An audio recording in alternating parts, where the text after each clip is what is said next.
And now our feature presentation.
Good morning, guys. I'm Scarfy. I'm Naka. Please back up off the mic.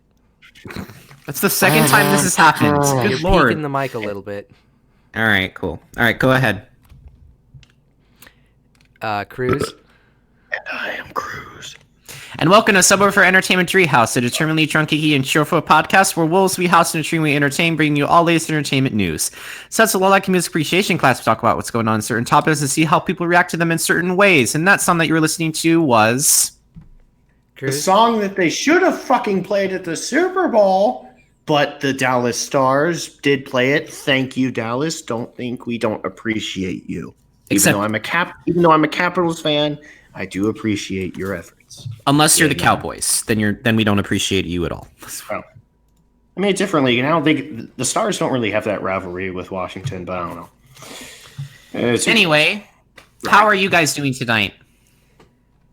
Or should I say today? Yeah. Tonight. Well, it's tonight for him. It's today for I'm doing. us. He's doing. I am also doing.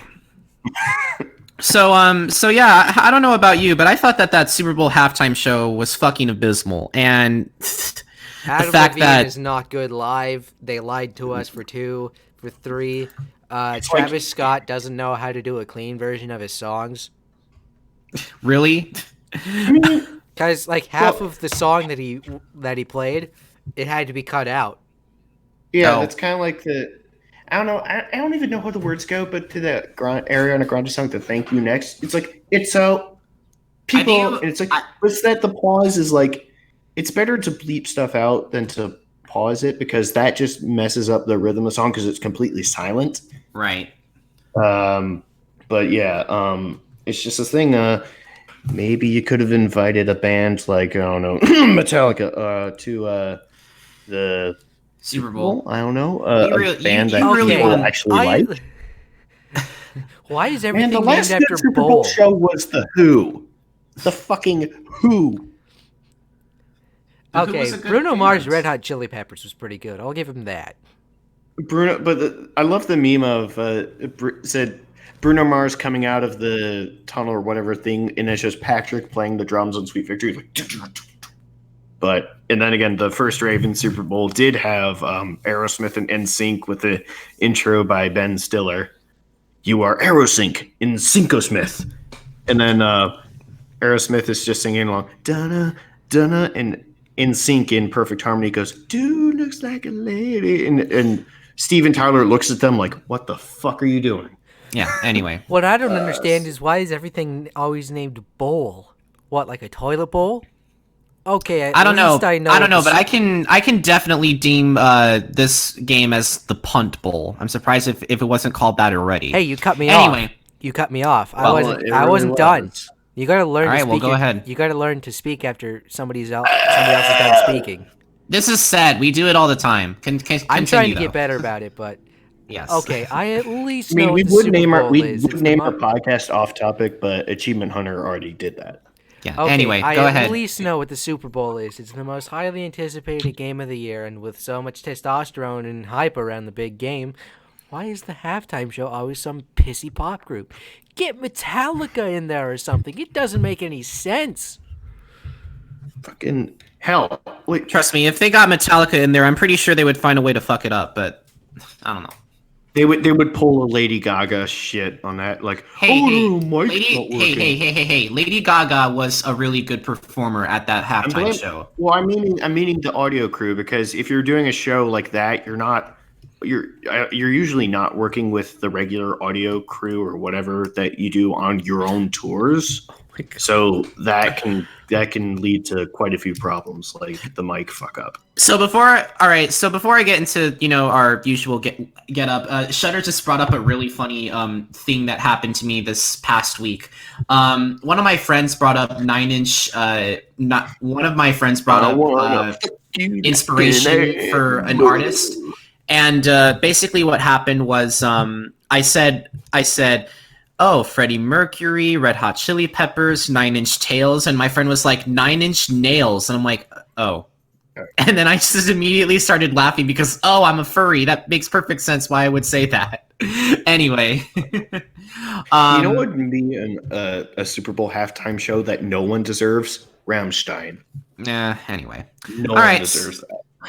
So S.E.T has been brought to you by Streamlabs. We are a non-profit podcast, but we use this as our go-to for making more episodes and help them be bigger and better than ever before by purchasing equipment or other visual means. Please don't feel obligated. We are not asking for money to pay the rent, but if you have the heart to donate, it is greatly appreciated. Give us your money. No, but seriously, if you have rent to pay, don't give us your money. Rent is very important. Anyway, why don't we get started with Krüz with music? Krüz. Well, yeah, before I get to the main thing, I did want to mention, because this was very interesting, because I found out that one of the albums or things we announced last week, Tears' new album, the music video for Sunset Shore, the second song that came out, was actually filmed fairly recently. I think it would have to have probably been while I was here, maybe, unless it was way earlier. It was filmed in Hungary and Slovenia, I think. They found a cave in northern Hungary. They're like, oh, this is cool. And they just shot stuff in there. And then they did a river in Slovenia. And I'm like, oh, that's cool. So, yeah. Shout out to Tyr. And hopefully that the rest of that new album is dope, because so far it's really good. But we do have unfortunate news that I found out. Oh, yeah. Nice. Rammstein. Also, Sebastian, don't worry. It's not required. It's only if you want to. You don't have to. We always joke about saying, give us your money, even though, we understand that, people have actual financial responsibilities. Yeah, I don't remember the name of the game, but it was just, the radio had something along the lines of, give us your money so we can invest in better ways to ask for your money. It's just really bad. It just allows us to do some more things occasionally. But get to the real news, which is unfortunate. But Jim Dunlop, and if you recognize that name, yes, it is that man who founded the world-renowned, I guess. I don't know if it actually is, but I'm pretty sure it's pretty damn popular guitar gear brand, Jim Dunlop. So it is Jim Dunlop Sr. who has passed away. His son is also named Jim Dunlop. He has passed away at 82 years old. Perhaps best known for making the line of Crybaby wah pedals, of which I have the dime bag from Pantera version. Also rip. I mean, freaking hell. The Dunlop also makes pedals, picks, capos, straps, strings. What's a kapoo? If you watch Jared Dines, you'll get that reference. And other accessories have been used by countless musicians and bands across the world. And while he may be gone, he has left a legacy of creating some of the best guitar gear that I myself have used, as well as many countless other bands have relied on. And it's amazing what musicians have been able to accomplish these days with equipment like this, don't you think, Naka? Oh yeah. Yeah. In the Crybaby, I didn't really know much about it. I don't think I was even listening to Pantera at the time, but it said Dime on it. I'm like, oh, who's this guy? And then I started listening to Pantera after that. I'm like, oh, holy shit, it's this guy. And truth be told, the reason I wanted a wah pedal was because of the song All Nightmare Long by Metallica. So I could play that solo, because that one relies heavily on the wah pedal. But yeah, this doesn't mean anything. Well, I shouldn't say that. This doesn't mean anything for the company. The company is still going to be running, of course. They're still producing their stuff. This just means the man who started it all has passed away, but he has undoubtedly left a music legacy behind, which is really cool.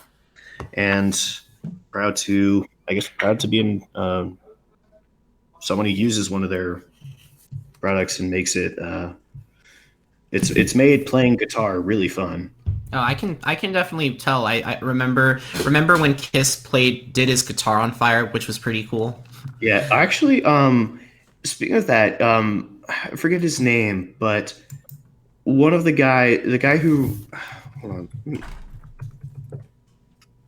let me look this up real quick. Awkward silence. I'm sorry. While he's looking that up, what do you think? What do you have to say regarding this, Naka?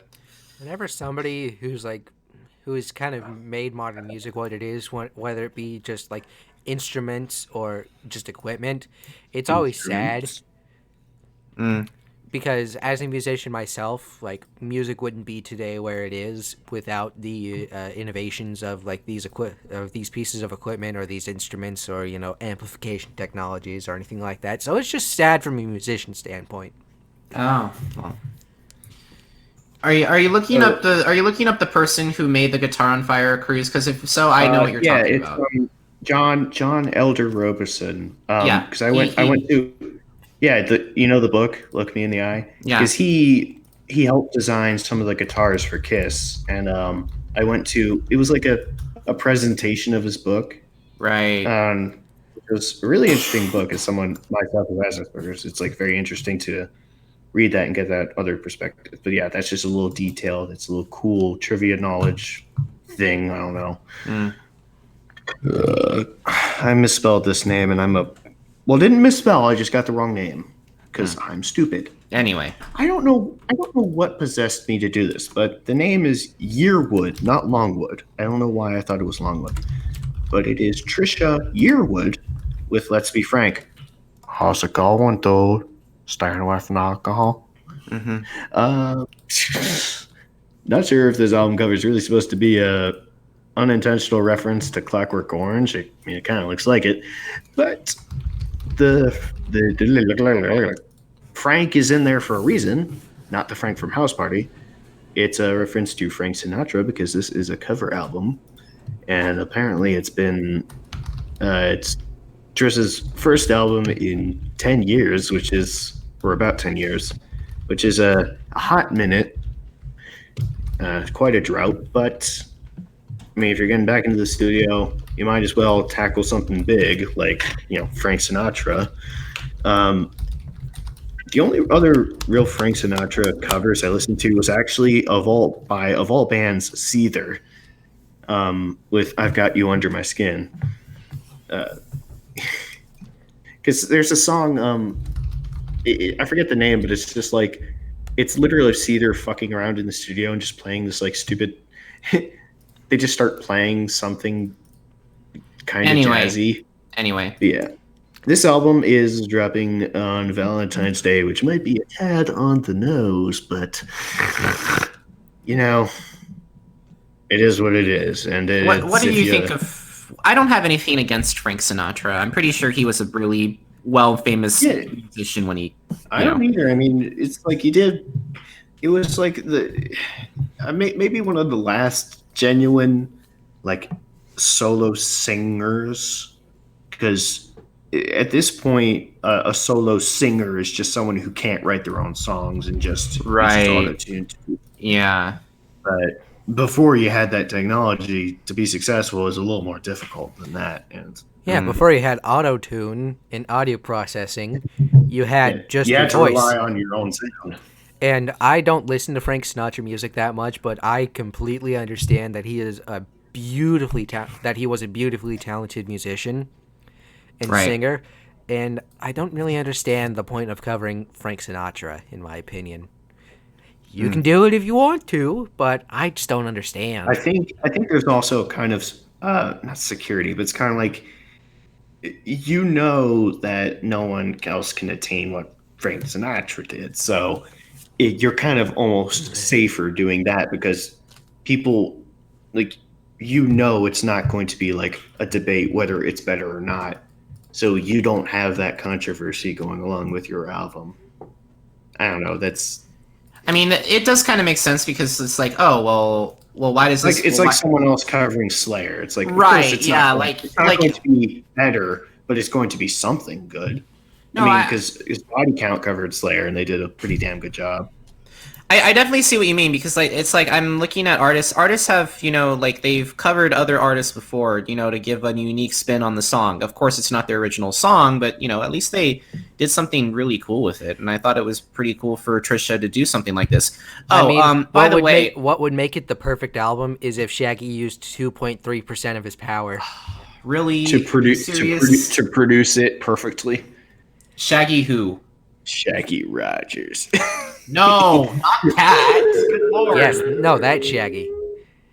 Seriously, damn it. Fucking mean. Zoink, scoop. No, I can't do it right. Zoinks, we're here to solve the mystery of the haunted cave, of the haunted ghost ship.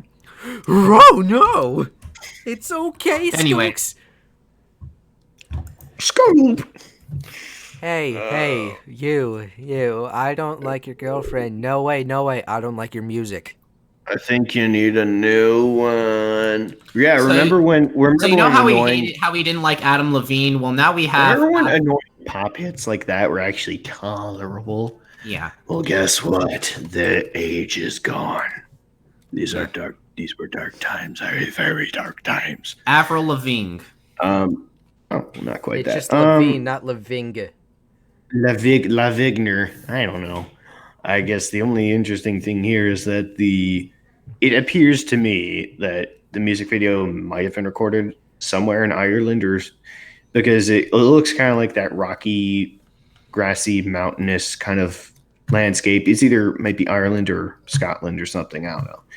But that's a pretty cool backdrop for it. Other than that, and I'm a person who defends it. Like people say, all metal sounds the same. It's like, no, there's stuff that sounds very markedly different, and it's also not always in the same language.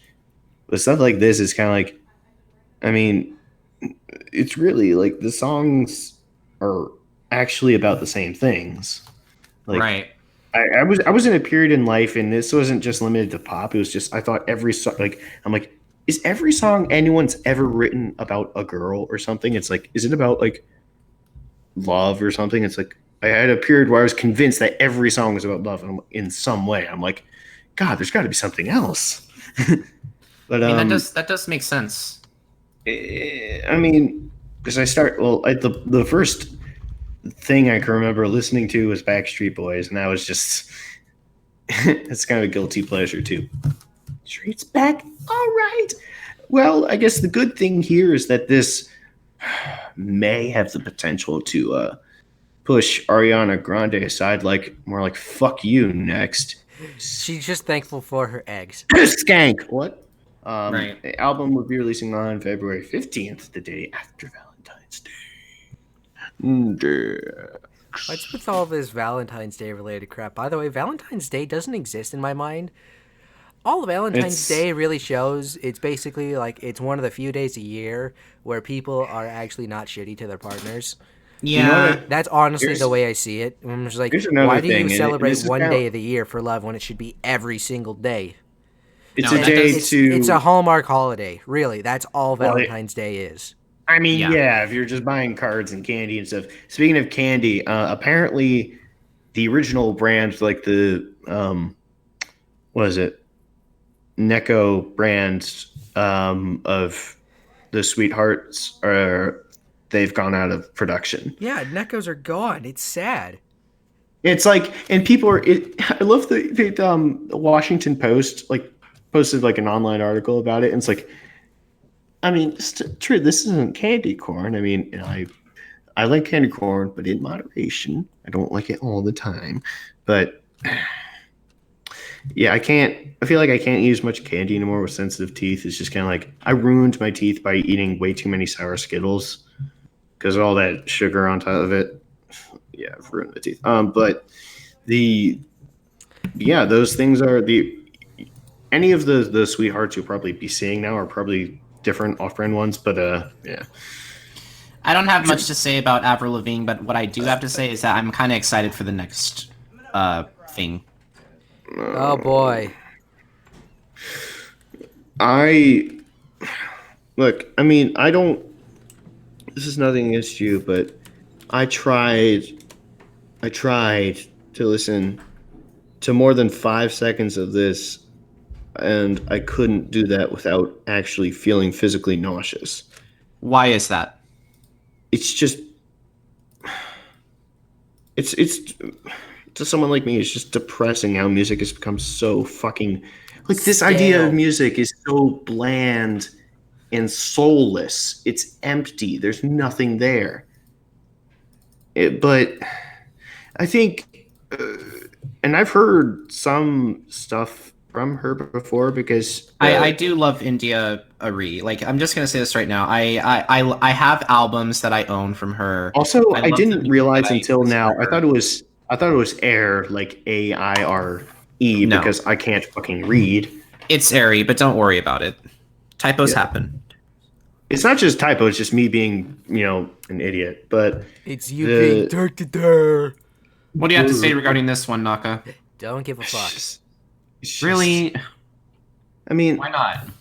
You're inundated with the same shit every goddamn year. You run out of things to say about it. It's just like, well, what is this now? It doesn't mean anything. It's pop music. I can't do modern pop music. It's not to say that the people aren't. I'm not discrediting the musicians themselves. Don't get me wrong. I would never discredit a musician from a musician standpoint, but just the music that they produce it can be really shitty, and I don't like it. And sometimes it's even worse. Like Todd in the Shadows, so you show me some of his videos or one of his videos. He more laments like wasted talent because if you have people who can sing and they spend their time writing like just shitty stuff, and it's like you could be doing such better, like infinitely better things. Wait, but instead you're settling for this. But you do respect Todd in the Shadows, right? I did watch his video for Anaconda. You sent me that one, and I watched the video for Iggy Azalea and then Meghan Trainor. Oh, really? It's just like his reactions are like predictable, but also still funny because they're coming. He's like, I don't know, I got nothing to say. It's kind of how I feel in some things, but it's like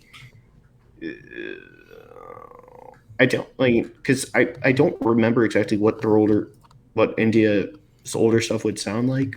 Yeah. But my mom just had it on a playlist or something that they would be playing in the background at home occasionally, and it's just like I don't know. I don't really remember what it sounds like. It was just kind of like it was there, I guess. Anyway. But yeah, I listened to her albums. I kind of grew up with her music. I might go back and listen to them again because I have a warm soul in my heart. But anyway, that's all I have to say regarding India. But I personally really like her music. Was it? Was it Shakira that? No, I might be mixing up. This one's for Africa. Is that Shakira? That is Shakira. Okay, because I thought it was. Wait, what? One of her. What? What are you talking about? I just mixed up song names by. Oh, okay. I can't remember what song it was. I would have heard by her. Yeah, you.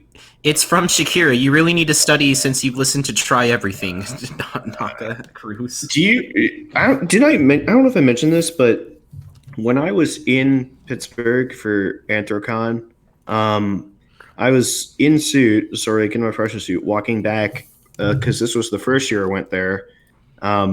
Walking back from the convention center to the hotel, which was like I don't know a few blocks away, and this I think it was some SUV like is like driving by me, and they sort of slow down next to me. I turn to look at them, and then because I noticed it slow down, and then whatever song they were playing turns off, and then it switches to Try Everything, and I'm just like, God fucking damn it. Anyway, because they changed the song as they're going by, and I was like, don't patronize me, you bitch. Somebody like if I'm ever I did appreciate it. It was just like, I was just like, why? I'm just like, is this what we've become? You know, it's like there's a reason why I'm wearing a Metallica hat, Metallica t-shirt. I have a Metallica patch on like my jacket or whatever. It's like turn it to that, not that crap. Anyway, I know I understand it because it's war. It's associated with hers because of because of its role in Zootopia and all that shit. But yeah, I'd take Am I Savage or A Wolf and Man any day. Speaking of metal, did you know speaking of metal, we finally have some. Did you know that the first French fry wasn't made in France? Where was it fried? In Greece by rotting Christ. Really? Heretics. So, is it fried in Greece? So I introduced you to this band, didn't I? It's a pun. I've heard it. There's a lot of bands I've heard of, but not listened to. I knew of Rotting Christ. I didn't know anything about what they sounded like. They kind of sound like no, they're more closer to Behemoth than black metal. Black metal is more like lo-fi, like fast-paced, like incomprehensible shrieking kind of stuff. This is more like gothic metal, I guess, or dark metal. But it's pretty good, and I chose the song I did because, well, it's called The Raven, and I love Edgar Allan Poe. Yep, I do too because, well, I own like his complete tales and stories in like one large book. I can show you a picture of it if you want. Yeah, I think I don't. Well, I think I have a I don't know if I still have a digital copy of it. I mean, the thing is, like, because Edgar Allan Poe, if the first time I read it was the cask, or I can't remember, cask of something, and the guy is sealed in the wall, that, as a kid reading that, it terrified the shit out of me. And then I come back, and I'm like, I love this stuff. So it really came full circle for me. And also to find that, you know, Edgar Allan Poe, though he was born in Boston, he is buried in Baltimore where he died. And of course, the football team I grew up with, the Ravens, they derive their name from the famous poem, which the song also references. And actually, it's interesting that or it's a bold choice that they really like actually read out the poem in spoken word, like between the verses, and kind of link it to what else the song is talking about, which is, I guess, kind of like a fall from grace kind of thing. Or at least that's the 404. Yeah, that's the general thing I get from it. Yeah, it sounds pretty good so far. I mean, it's no, I mean, I got the song The Raven, so I don't know. So it's pretty good. I'm not gonna lie. I mean, and this is the thing: metal can come from anywhere. It's like it's like the Ratatouille quote, like great metal band. Not everyone can be a great metal band, but a great metal band can come from anywhere, even Iraq of all places, across the Cauda. I'm looking forward to see new stuff from them if they ever get back in the studio. But yeah, Rotting Christ is back, and we'll see where everything goes from there. And then off to the races with Naka. Yay. Day at the races. Day at the races. That song was stuck in my head today, or I think it's the Daytona song. Rip. So, the NASCAR season has begun. I'm going to keep things kind of concise this season, as I'm going to explain. The ARCA season began, which is going to be merging with the NASCAR Can-Am Pro Series next year, as they've been bought up by NASCAR.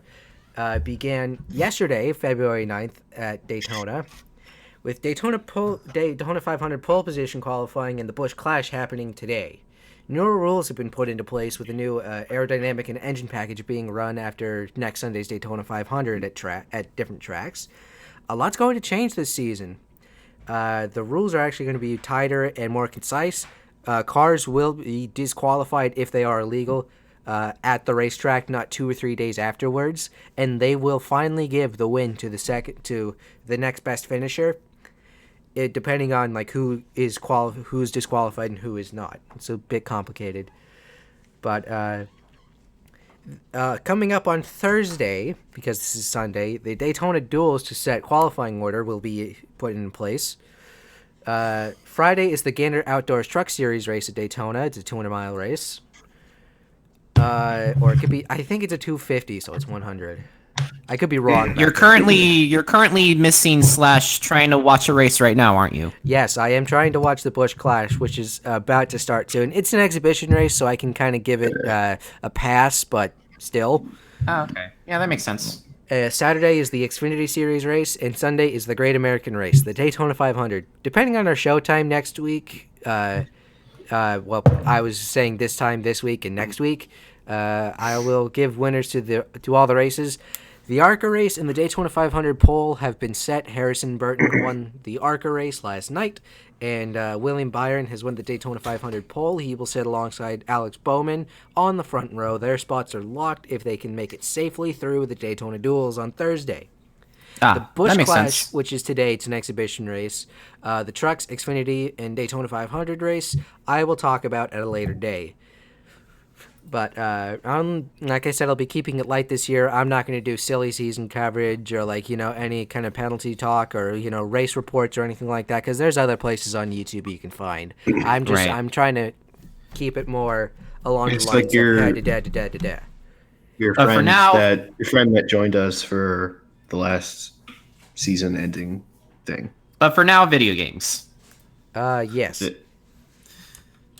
Okay, let's get started. I actually just went and pre-ordered this one because really? It looks so Are you serious? Yeah. Wow. Yeah, it looked so good to me. All right. I wonder why. Continue, Naka. We now move on to The Liar Princess and the Blind Prince. It is an action-adventure game played from a side-scrolling perspective. The player is a wolf monster who can transform into a princess. She must guide the blinded prince through a dark forest. In princess form, the player can hold hands with the prince in order to move and give him simple instructions such as jumping or walking into a direction. In wolf form, the player tries to protect the prince from the forest creatures in combat. There are also environmental puzzles in the forest, such as platforms that react to weight or heavy objects that block the road and can only be broken by the strength of the wolf monster. The player can only return to wolf form at special places where the light of the moon shines through the dark clouds above the forest. The prince can hold things for the princess while the player guides him to the right place. There are special objects that only the prince can hold, such as fire lanterns. Once a PlayStation Vita and PlayStation 4 exclusive in Japan, The Liar Princess and Blind Prince gets an international release for the Nintendo Switch and PlayStation 4 on February 12th. Yes, so because I'm just going to... I'm not... Vita. So, well... The Vita was such a it was poorly executed in North America, but it still gets support in Japan. This is what it is. Is that different from the PSP? Or? It's the sequel to the PSP, basically. Okay. It's just called the PS Vita. But one thing I need to tell you is that I actually really do. I was looking at this game and I was like, wow, this is really interesting. I don't know if I'm kind of like getting like Arie and the Blind Forest vibes from it, but that's one of the reasons I got it, or I pre-ordered it. What was the other reason? That game was beautiful. The other was just, I don't know, the story seemed really cool. Well, I thought it was the other way around. I thought it was just like she was the princess who can turn into the wolf, not the wolf who can turn into a princess. Because like she starts as the princess, or at least as we see in the trailer, I think.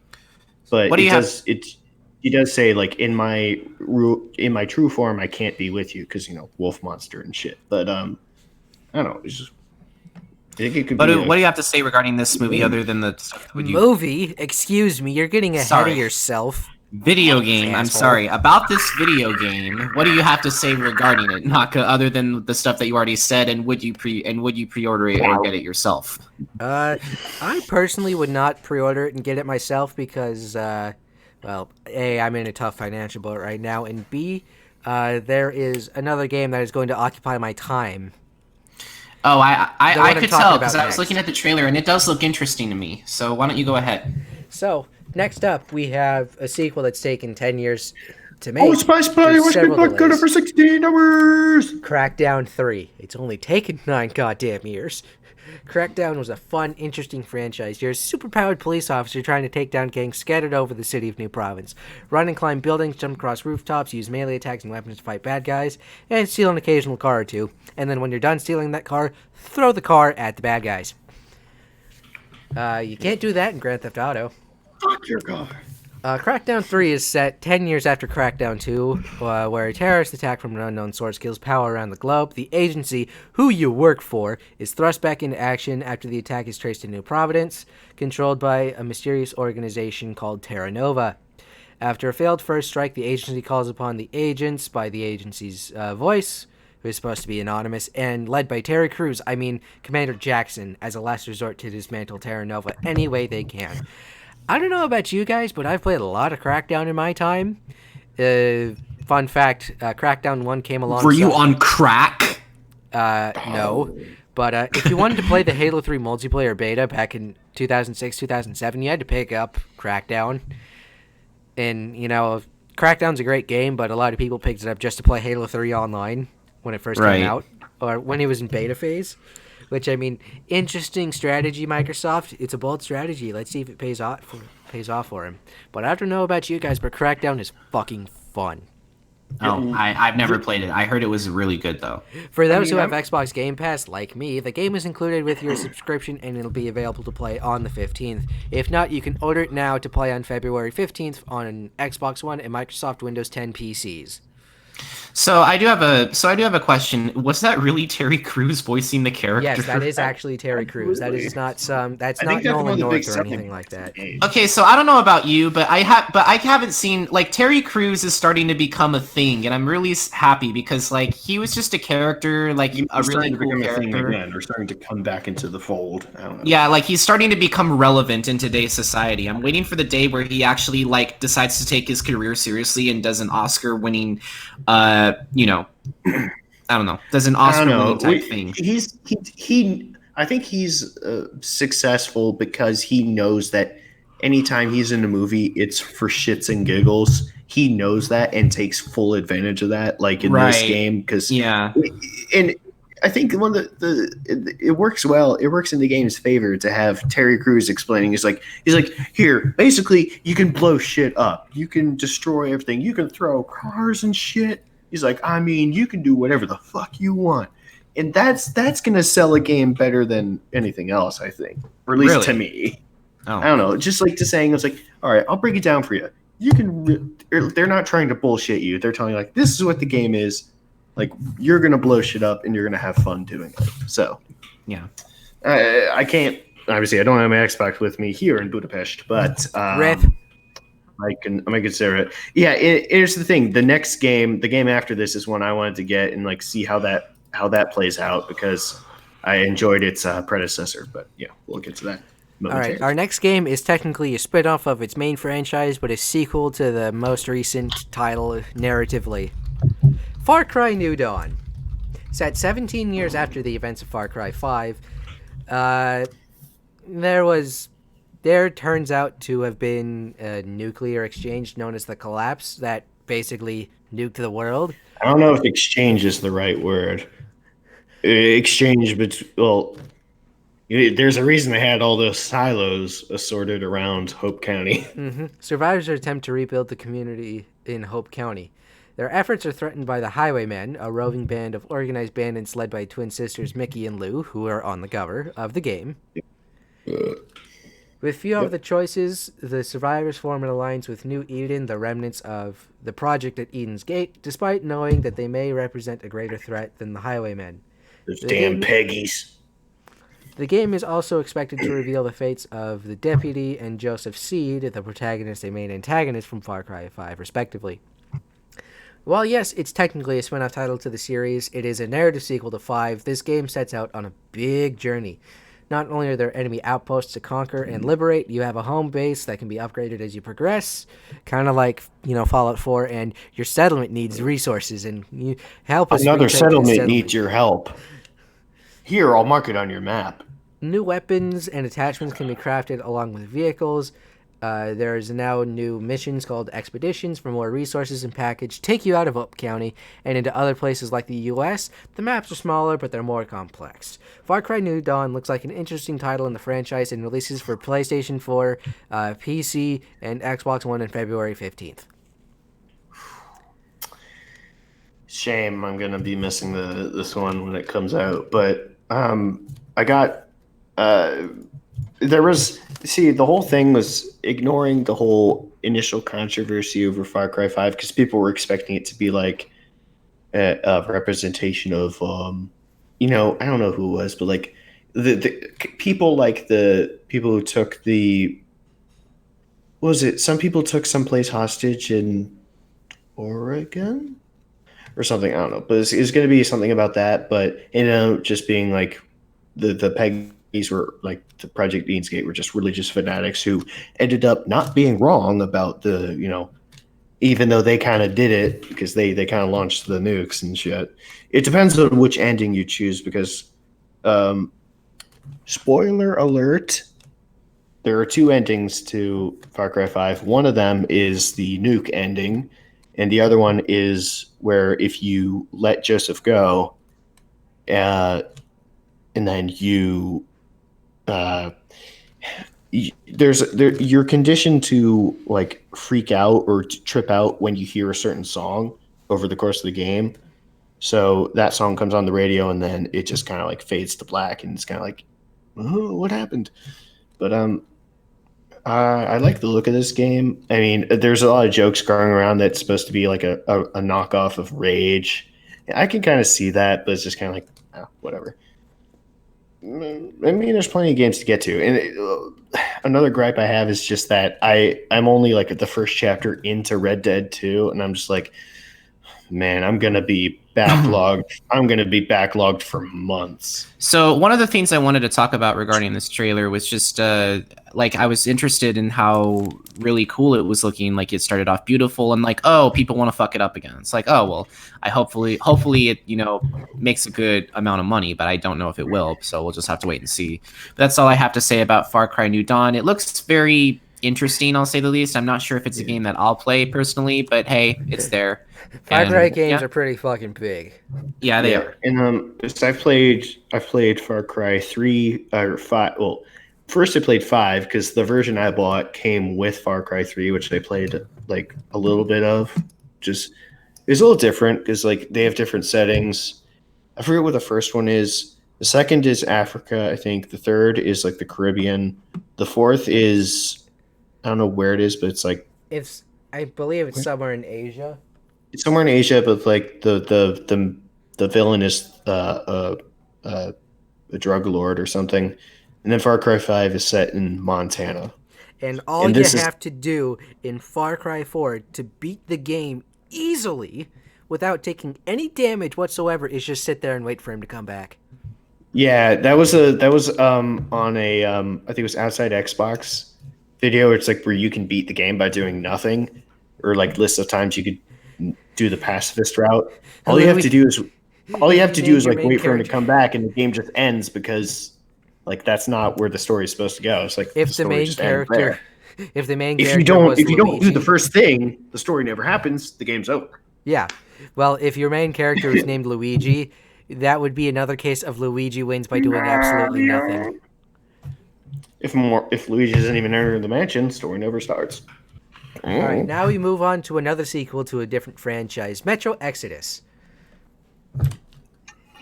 So Metro Exodus is a sequel to Metro Last Light, which is a sequel of Metro 2033. Both of which games are on Xbox Game Pass, by the way. And it's the third game in the series based on Dmitry Glukhovsky's, I hope I'm pronouncing that right, his novels. Yeah, it's 50 degrees where you are, but not up here. And What FPS is it here? Well, I can check in centigrade real quick how cold it is outside. Centigrade like a pleb. It's 46 in Budapest District 9. It is currently 32 degrees outside my house. Wow. And it feels more like -4 Celsius, not Fahrenheit. Yeah, I don't know. It's So like take with because in that what you Washington, will. it just seems to me like in Washington it rains more than it snows. Oh, absolutely. But we're 'Cause getting off topic. Great podcast. But Metro is a series it's a first-person shooter, survival horror, and stealth elements. You're actually set in a post-apocalyptic nuclear wasteland of the former Russian Federation. You got to fight mutated creatures along with hostile people because, of course, it's a post-apocalyptic wasteland. Yeah. With craftable weapons, a mixture of linear levels and sandbox environments, a dynamic weather and day and night cycle with seasons that change, Exodus is going to be a story set over the course of one whole in-game year. The story takes place after the redemption ending from Last Light, where you take the role of Artyom or Artyom. It's Artyom because I knew someone in elementary school. His name was Artyom. That's how you pronounce it. Yeah. Hey, metalworking furry, just showing up even for a little bit, it means a lot to us. Yeah. You don't have to stay for the whole thing. I know that if you're busy, it's you got to especially do stuff. forgivable because we're at a different time now, and time is all borked and such. But any kind of support, not just gonna say we do appreciate it. Thank you, and God bless. Artyom flees the metro in Moscow and sets off on a continent-spanning journey with the Spartan Rangers to the Far East. Artyom travels around the Volga River first to get a ride on the train known as the Aurora Borealis that heads In east your for a new kitchen. life after starting in a harsh nuclear winter in the metro. Metro has been a pretty good series from what I've heard of, but I've yet to play one. Again, I have Xbox Game Pass. I can download 2033 and Last Light. I'd rather start from the beginning, but if you want to continue the journey or just jump right in, Metro Exodus releases on the 15th of February for PlayStation 4, PC, and Xbox One. Nice. Yeah, I don't really have extra time because it looks like it'd be a fucking lot of fun because of the story, and I just wasn't sure. I forget. Was it? I keep getting this game confused because no Dying Light is a separate game, but I keep thinking it's Metro Dying Light, not Last Light. I don't know why, because I'm stupid probably. But again, I know I'm going to be backlogged out the asshole, but I will. This game does have my attention because it looks. The trailer makes it look really cool. If I can get to it, I will. If I can't, then no harm, no foul. All right, does anything else have anything to say before I move on? Ouch. Go okay, ahead. I'll take that as a no. And we move on to our final title of the week, Jump Force. Bamco, Bandai Namco, at it again with a fighting game. This time it's not Smash because, hint, Bandai Namco actually helped Nintendo develop Smash Ultimate. Or Tekken or Soul Calibur, which is my favorite Namco fighting franchise. But Jump Force. Ever heard of the Shonen Jump mangas like One Piece, just Dragon occurred Ball? to me as I was watching this Shonen Jump, and I'm like, oh, that's what they mean by Jump Force. I'm stupid. I'm really happy that this game is being made because this game looks amazing. Like it looks better than. Well, yeah, continue. Shonen Jump mangas like One Piece, Dragon Ball, Bleach, Yu-Gi-Oh, and Naruto. I always wonder if Yugi fought Goku and won somehow. Gaara versus Kenshiro from Gara.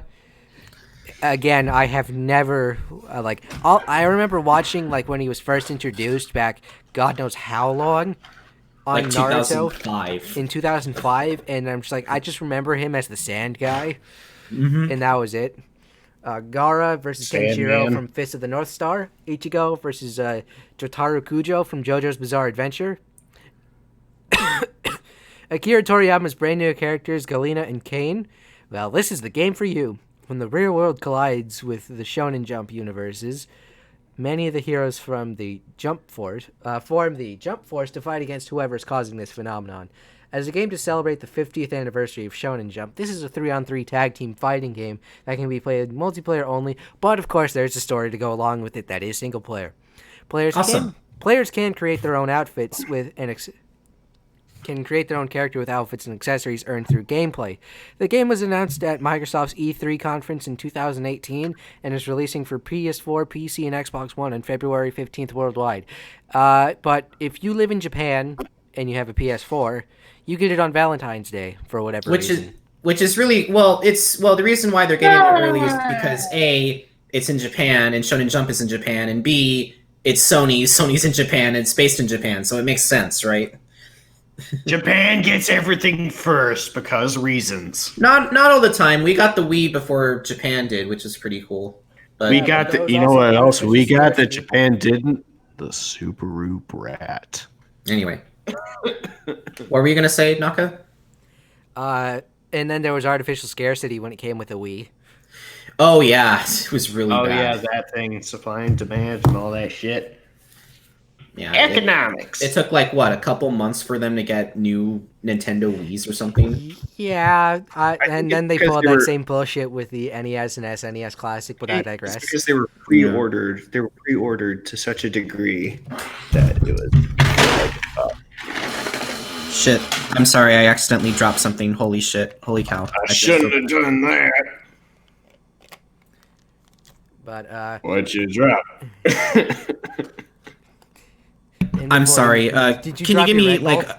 No, can you just give me 30 seconds, please? Did you drop your Dr. Pepper? My kelp? My diet Dr. Kelp? Did you drop your Dr. Pepper and Uber Eats McDonald's chicken nuggets again? No. God, gosh dang it. I've only used Uber Eats once. And I'm it was eating in Junior Mints. They're my favorite candy. And it was in Florida, and apparently the icon I showed the guy who sent it to me, gave the food to me, the icon for what apparently is supposed to be a moped with something on the back. It looks like a train. So And how? he's like, I don't know, but So I have a question, Naka. How interested are you in anime? Not really. Okay. I mean, Initial D1, God Midnight, that's about it. Dragon Ball. Dragon Ball Z, especially. But outside of that, just not really. I don't watch as much as maybe some dedicated fans do, but I do.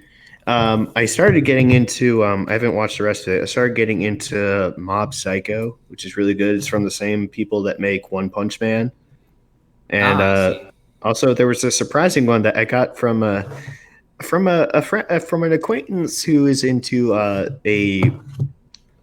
I'll just say it, vor, and it's called Dragon Pilot, and it was actually really good because, and the idea is that the dragon swallows the person, but the person has like a helmet on, so when they are looking at the dragon's stomach, they see like panels and buttons and shit, and the places that they hit on the stomach are corresponding to commanding motions and shit.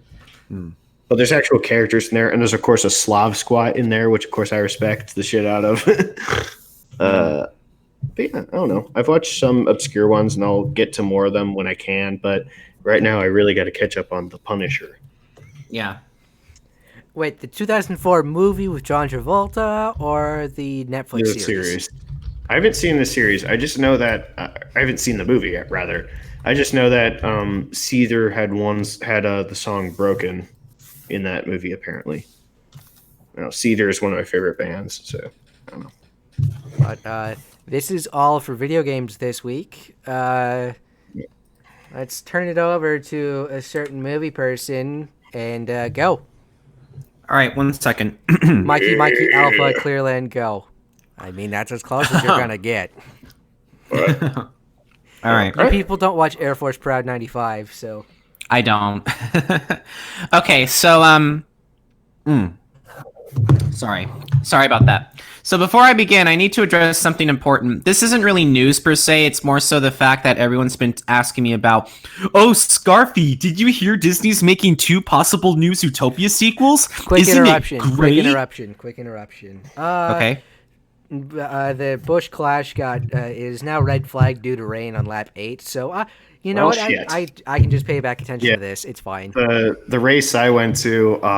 Come on. The race I went to. Why did you interrupt me for that? I was just updating you, so I don't get sidetracked. Yeah, but what does that have to do with movies? What does that have to do with movies? Well, movies and TV shows, as we're going to be talking about in a little bit. Anyway, it hurts to live. I'm like, so as I said before, oh, Scarfy, did you hear Disney's making 2 possible new Zootopia sequels? Isn't it great? And don't get me wrong, I'm all for that just as much as you are. However, here's the thing. The minute this news, and I'm using that term very lightly, was given to me, I immediately went to some credible authorities and showed it to them, and they said it was obvious clickbait. Now, wait a minute. I'm not saying that this news is false. It could be true for all I know, but here's the thing. I think me, Krüz, and Naka can all agree here that we want to focus on the sequel that's currently in production. What do I mean by this? We take one at a time. Yeah, we in the furry community should be thankful that we're getting a sequel at all. Let's try focusing on this one sequel before focusing on possible other ones.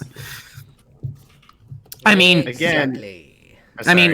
do our homework here at S.E.T. We really do our homework here, don't you think? You're welcome for that quote. Yeah. And again, when you showed me, I think you showed me someone showed me, I think you sent me the first trailer for Zootopia, and I was like, wait, this is real? This is actually happening? I'm like, they're actually dead ass making a furry movie. I'm like, what? And were you really ecstatic to see this? I was more surprised. I'm just like, what? But we do our homework here at S.E.T, and the last thing we want to be is inaccurate. Hell, I feel like with every episode that goes on, I'm learning along with you guys. And it looks so far into the future, it's honestly not a good idea, and I need like more than 3 or 4 movie news sources just believing in something like this. I'm not saying it's false. I'm saying I need more proof, and it needs to be confirmed. And when it comes to Subwuffer, let's try and focus on the current things happening, okay? 2019 is a big year for films, and we still have a lot coming out. So, Naka, what do you have to say regarding this piece of news? Well, not news, but you know what I mean. Piece of work. Yeah, I'd rather not be on the fake news train. Yeah.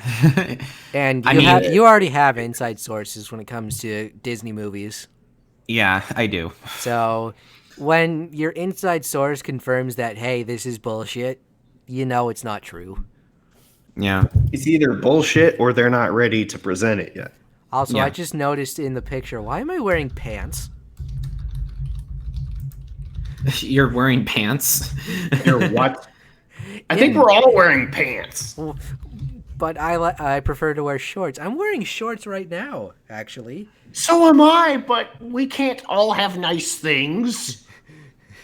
Anyway, that just You're seems wearing like pants something because reasons, damn it. that What just were you gonna seems say, like Naka? something that just seems like something that would happen in a romantic comedy. Oops. Well, I'm at the very least intrigued by the premise of this movie, but I'm seriously doubting if the film is really going to hold up to what its trailer is showing me. But I'm not going to lie, guys, that 911 call scene actually cracked me the fuck up. I'm not going to lie. You got to give them that one. It's like the epitome of first world problems. Yeah. It's like, my place is too big. Like, and it's been replaced with really nice stuff. And I have a dog? Our first film that we're looking at today and that I'm talking about is, of course, Isn't It Romantic? An upcoming 2019 American satirical fantasy film directed by Todd Strauss Schulson and written by Aaron Cardillo, Dana Fox, and Katie Silberman. The film stars Rebel Wilson, Liam Hemsworth, Adam Devine, and Priyanka Chopra. For a long time...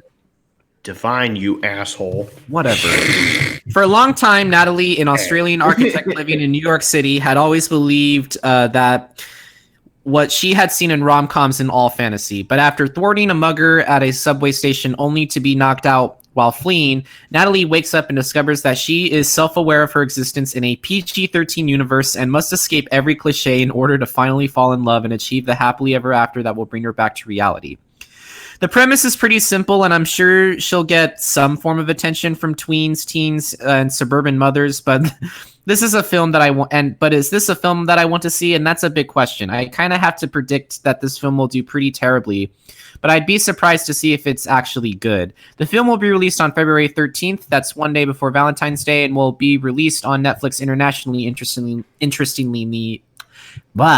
Interestingly enough, on February 28th. So, Naka, what tries the charm. So, Naka, what do you have to say regarding this movie? Honestly, other than when I first saw the trailer for it, I'm just like, this movie seems kind of stupid. But the more I think about it, I'm just like, it's satirical. It's satirical, and it's supposed to be taking the piss on like what men want.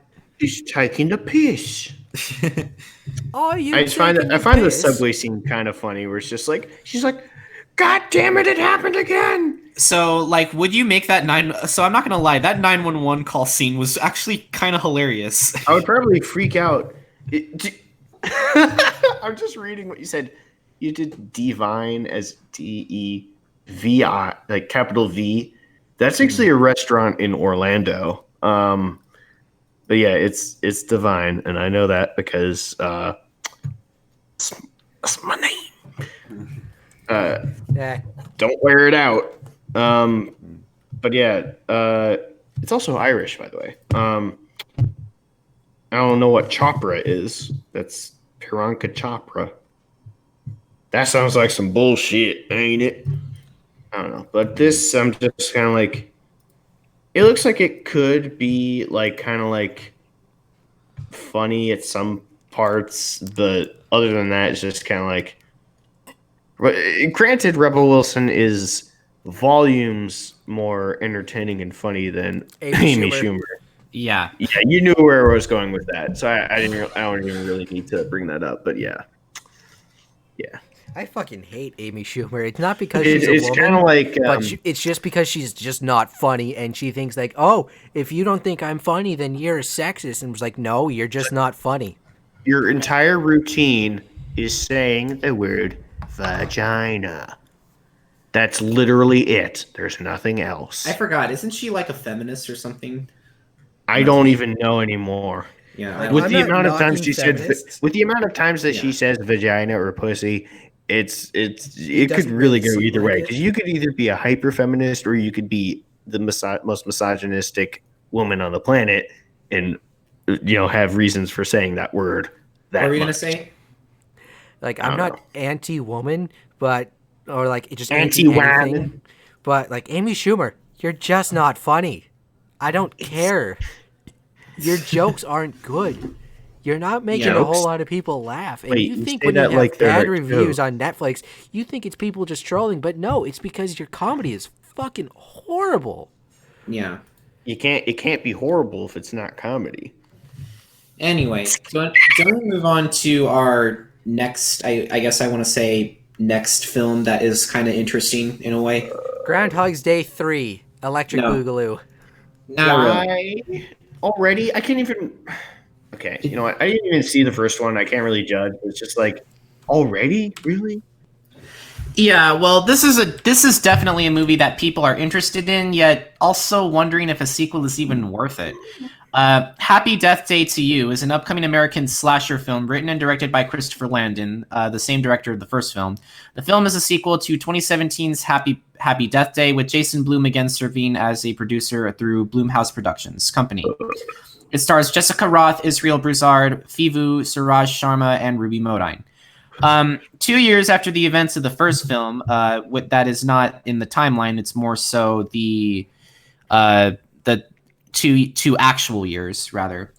Tree Geldman unexpectedly re-enters the time loop and becomes determined to escape it after finding out her boyfriend Carter and her friends are now involved. When she discovers When she discovers that Laurie Spangler, the original killer, has been murdered, Tree must face the new killer in order to uncover their identity and break free of the time loop, save her friends once and for all. So, spoiler alert, as if you didn't know already, I never saw the first movie, but considering just how successful the first movie was, I just may need to. The first So film... if I follow correctly, the plot of this movie is saying that the plot of the first movie meant jack shit. They're just back in the shit now. I don't know what you mean. It basically she apparently broke out of the cycle, and now she's back in it. It's kind of like, well, the first movie didn't even matter then. Yeah, she never got out of it. It only speculated that she did. Well, what the fuck? That's she's stupid. she's just as angry as you are, so it makes perfect sense. The film had a budget of $4.8 million. Its gross revenue at the box office, $125.5 million. That may not seem like a whole lot for a movie to make, but when you start off your budget that low of an amount, that's $5 million? That's a pretty nice paycheck, don't you think? That's a profit of $120 million at least. Yeah. Holy fuck, dude. And I must say, the movie did pretty decently too. Nothing Oscar-worthy, but definitely something that took people by surprise. I don't know how to feel about this movie. At one end, I can't tell if it warrants another movie or if they're just doing it because they saw it as a successful product. But hey, the movie is at the very least not spending a lot of money to I'll give you a hint. I think that's the second option. Well, here's the thing. The movie is at the very least not spending a lot of money to make, and it is also a continuation of a story. It's clearly not about the plot because they basically retconned it. Well, I mean, if you think about it logically, it's also a continuation of a story, which is a more sensible route to take than to completely reboot it. So maybe this film will just be as good as its predecessor, if not hopefully better, but we'll just have to wait and see. The film will also release before Valentine's Day on February 13th if anyone wants to know what happens next. So I do have to give it credit. That made a pretty good chunk of change, don't you think? Oh, absolutely. I mean, the margin of profit, Jesus fucking Christ. People actually went and saw this shit? Yes. I don't know. I mean, I didn't go and see it. It was advertised in my theater by playing Happy Birthday over and over and over again on the stupid computers. And it got annoying. And I couldn't take it anymore. I wanted to stop. I want it to stop. I made it stop. They're all dead. What? But anyway, that's all I have to say regarding Happy Death Day to you. Is there anything that you want to say, Naka? Honestly, I just see it as a Groundhog's Day spinoff. Spinoff of a spinoff. Well, now hold on here, because there are other movies who do that too, like Edge of Tomorrow. You've never seen Edge of Tomorrow? No. Well, I might get people getting that mixed up because it's tomorrow. The only thing I can remember close to it is Oblivion. Okay, well, it's a 2010 film that starred Tom Cruise, and it's basically a time loop type of film. So there you go. Yeah, that was it. Was it not called Oblivion? Yeah. Also, if we're talking about time loops, it's called the Time Stone. Yeah. AKA a retcon stone. Yeah, Tom Cruise, not Tom Cruise. Doctor Strange has. Who knows? Maybe this movie is actually set in the MCU, and somebody who has control of the Time Stone at this point, because we don't know if this is pre-Infinity War or post-Infinity War at this point. You know what? That's such a good point. I actually kind of like that theory. Yeah, it's just a theory, a movie theory. Actually, apparently, MatPat sucks. Yeah, apparently, Oblivion came out before Edge of Tomorrow. I mean, maybe that's why I remember it more. Anyway, so you can't really. Wait, what was that? Actually, that makes perfect sense of why all these time loop movies could be in the Marvel Cinematic Universe because of the Time Stone. Somebody, some higher power is watching over these people, waiting for this chain of events waiting for this exact chain of events to become 100% right, and they keep using the time stone. The people are aware, but the day never changes. They're always going to be in that same constant loop. I'm going to send this to Shower Thoughts now. I've automatically made all these movies 100 times better. Yes, you did. Scarfy, how much you want to bet Naka? How much you want to bet Naka's wearing a tinfoil hat right now? I don't wear tinfoil hats. Tinfoil is bad for your health. That's why I wear tinfoil is a conspiracy. That's why I actually wear uranium hats, because that actually keeps out the rats. So do you want to move on? So Krüz, do you want to see the first film at least? I mean, I figured if I get the spare time, I might as well, just to see what it is actually like. Anyway, do you want to move on to the next trailer? Because of my theory now, yes. You sound really excited. So we have a scripted movie about a family who wants to go on a scripted entertainment wrestling show. Did I just ruin all of your dreams about wrestling being real, at least on the WWE? I don't know. It was me, Austin. Awesome, man. Bitch. It was me all along. Man is real. Sure, why not? Fighting with My Family is a 2019 biographical sports comedy drama film based on the 2012 documentary The Wrestlers Fighting with My Family, depicting the WWE career of professional wrestler Paige. It stars Florence Pugh as I don't know how you pronounce it. Yeah. Florence Pugh as Paige, along with Jack Lowden, Nick Frost, Lena Headey, Vince Vaughn, and Dwayne "The Rock" Johnson as himself. The film is written and directed by Stephen Merchant, the voice actor of Wheatley from Portal 2. Holy shit! Nice. Okay, the film. Cool. The film follows the journey of professional wrestler Saraya Paige Beavis, not Beavis and Butthead. Shut up, Beavis. From growing up in a household of professional wrestlers to winning the WWE Divas Championship in 2014. The film also features the conflict between Saraya and her brother Zach, as the two both compete in tryouts for WWE. However, only Saraya is signed. So, for those of you who don't know, I was a huge fan of WWE, or WWF as it was known at the time. It's pretty cool to see a movie that is being made that is a biography about wrestling. And I swear it's also really cool to see that The Rock almost has never really seemed to age a day and is able to play himself. So I'm really glad that this movie is being made, and I'll be interested to see how the film does. There's not really much I can discuss about the production team, but this movie does pique my interest pretty well. Now I just need it to be good. The film had its premiere at the Sundance Film Festival on June 28th, and the film is scheduled to be released on Valentine's Day, February 14th in the United States, and February 27th in the UK.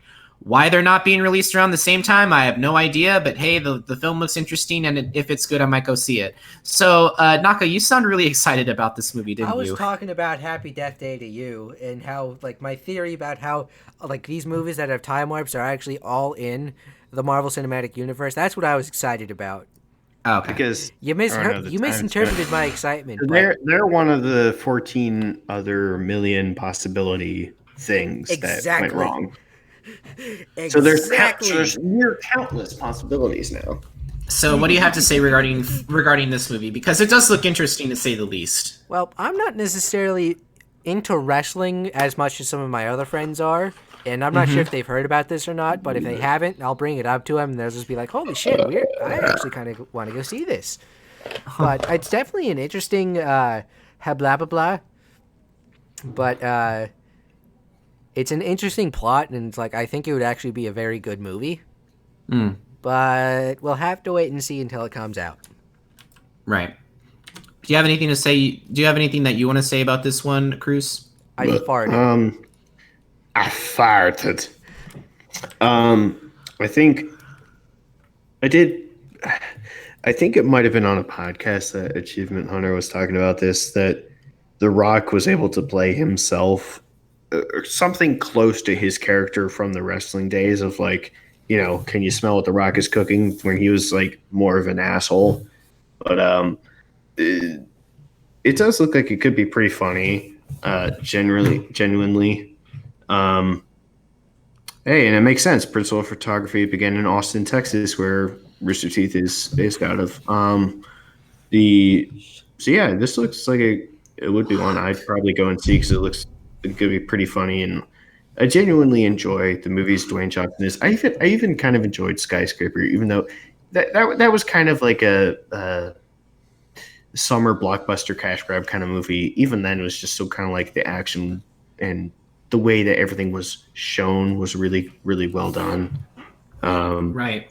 The story was a little contrived, but it was also kind of like. Can we just say that The Rock is now Oscar material? I mean, he kind of worked his way up to that. I think it's not like Oscar material in the sense that maybe not in the same sense that Gary Oldman was with Winston Churchill. It's not kind of like it's not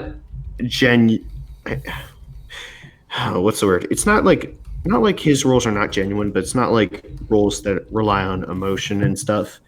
But the way that because he's been in so many movies and those movies have tended to do well. He's quite consistent as an actor, and I think that with Oscars, it doesn't always. Usually, they'll boil that down to one movie. Like you win for this movie because, or it's like the thing with Leonardo DiCaprio. It's like he's been in so many movies and has done so well, but he won for this one, not for any of the other ones. Right. The Rock has never had movies where he was such a standout role that he outright won. But he's been consistent nonetheless. That doesn't win you an Oscar, but that does get you, a following, which I think he has. I guess, I don't know, it's only a matter of time, I guess. It depends on what kind of role he is going to try to take on. But I don't know. This one... I don't know if this one's going to be it, but it's been getting really good reviews, so I might go see it. I'm not too sure. Yeah, but I'll try to see it. But anyway, do you want me to move on to our final film of the week? Yay! Yay to the haw. Well, this is a film that was definitely hyped up for both good and bad reasons, but it's finally good to see that the film is getting the attention it deserves after spending so long in developmental hell that even affected to its trailer and its release date. Alita Battle Angel is a 2019 American cyberpunk action film based on Yukito Kishiro's manga series Gum, also known as Battle Angel Alita. Sorry about that. It was directed by Robert Rodriguez, written by James Cameron, the director of Avatar and Titanic, and Leda Kalogridis, and produced by Cameron and John Landau. Rosa Salazar stars as the titular character, with supporting roles portrayed by Christoph Waltz, Jennifer Connelly, Mahershala Ali, Ed Skrein, Jackie Earle Haley, and Keen Johnson. Announced in 2003, production on and release of this film were repeatedly delayed due to Cameron's work on Avatar and its sequels. After years of languishing in developmental hell, Rodriguez was announced as the film's director in April 2016, with Salazar being cast the following month. Principal photography began in Austin, Texas in October 2016, lasting through February 2017. Its very first trailer was released on December 8th of that year, was supposed to be released in July 2018. Yeah, this one was delayed. But was delayed twice to December 21st, 2018, and is now being pushed to February 14th of this year. So, what the hell happened all that time? Apparently, for some possible speculations, there were talk about being lined up with the Chinese New Year of this year for some reason, and the fact that 2018 was arguably a very competitive year for filmmaking. It just seemed implausible to be competing with the likes of Aquaman, Bumblebee, Mary Poppins, and so forth. And of course, it wanted to make room for the X-Men franchise, but that's a whole other story for another day. The long wait is now over. Sorry about that. For the uninitiated, Alita Battle Angel is based off the popular manga franchise in Japan. The film's setting takes place several centuries into the future, where the abandoned Alita is found in a scrapyard of Iron City by Ido, a compassionate cyber doctor who takes the unconscious cyborg Alita into his clinic. When Alita awakens, she has no memory of who she is, nor does she have any recognition of the world she finds herself in. As Alita learns to navigate her new life in the treacherous streets of Iron City, Ido tries to shield her from her mysterious past. And that's really all you're going to get as a synopsis, because sadly I am not affiliated with the comic at all, and I heard was much like Ghost in the Shell. It's very popular, so I do have to admit to one thing that's kind of important, I guess. I have no idea how to feel about this movie. I like Robert Rodriguez, and I don't have a problem with the production team, but after the first trailer, everyone commented on how the eyes of Alita looked pretty big and therefore creepy. And the fact that that's how Alita looks like just amplifies how much I don't know how to feel about this movie even more. They tried to make the anime eyes look real, and it's kind of like, maybe there's some things you shouldn't do. But it's been getting decent, if not promising, reviews. So because of this, I may in fact go see it. However, I do hope that it is well done to the best of its ability. It's been 5 years since I've seen Robert Rodriguez direct anything, so hopefully this movie will be good. As I stated before, this film releases finally on Valentine's Day, February 14th, if anyone is interested. So guys, I just want to tell you, this movie's been pretty much waiting in the wings. I wanted to know how you felt about this movie, particularly, Naka. Well, first things first, I need to talk about Robert Rodriguez. Because what year did Ready Player One come out, the novel? Like he didn't direct that movie. He didn't direct that movie, but I need to explain some things. What year did Ready Player One come out? Like 2010, 2011? The novel? Yeah, the novel, not the movie. 1 second. I'm doing my research. Hold on. Do your research because I want to get my point across. 2011. 2011. The movie came out 2018. You know what came out in 2003, 2004? Spy Kids 3. Oh my god. And you know what Ready Player One is? Man. I like the first and the second Spy Kids. You know what Ready Player One is? It is a bad ripoff of Spy Kids 3. Yeah, it's kind of true. I thought Spy Kids 3 was a bad ripoff. No, that's actually kind of... Oh, wow. I played the video. Oh, no.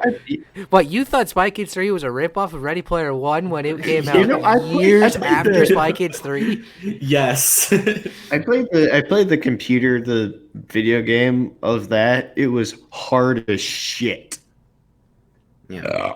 It was stupid. I forgot. Did you like the Ready Player One movie? Because I really did. I did not go see it. I was like, I refuse. I think I caught. I loved the novel, but then they made so many stupid changes and decided, yeah, we're going to include Overwatch characters as like basically our main characters now. Right. So I'm just like, don't worry, you loves. Fuckers don't understand what Ready Player One is supposed to be about.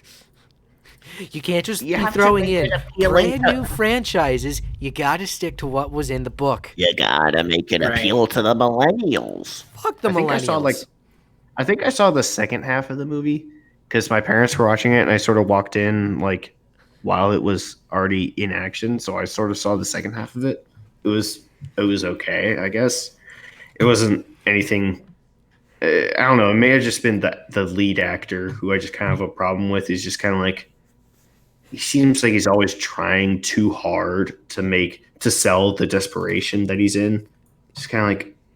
Well, the main thing that made me like extremely furious about the movie was when like they teased like the big battle scene, and the first thing you see is Tracer from Overwatch. And I'm not dissing Overwatch, but what the fuck does that have to do with the 1980s? Excuse me, what in the fuck does Tracer from Overwatch have to do with the 1980s? Why is she included? The Resident Evil remake, and like, everyone I've seen was debating, or at least the Achievement Hunter was debating, like, did USBs exist in 1998? Is like, and they're like, fucking who cares? It's supposed to be 2018 in this game. I don't know. That's how that go. But Robert Rodriguez, albeit some of his kids' movies aren't very good, or they're just really fucking weird. But, he basically does his own music, he edits it and directs his own movies. He's got balls, and I appreciate that from him. Balls. And the fact that he took on such a big project is, that says something. Yeah. And but anyway, I hope this movie actually turns out to be pretty good. Anyway, my rant's over. Do you have anything that you want to say, Krüz? As far as Alita goes, No. I've been looking at movie times, and I don't know if it's Spy Kid. God damn it, fucking. I don't know if Spider-Man is still showing. I mean, I might even just have to like find it some other way. But I think this might be one of the next in-theater movies I'd go to see, just to see, because it's been talked about for so long, just to see how it actually turns out.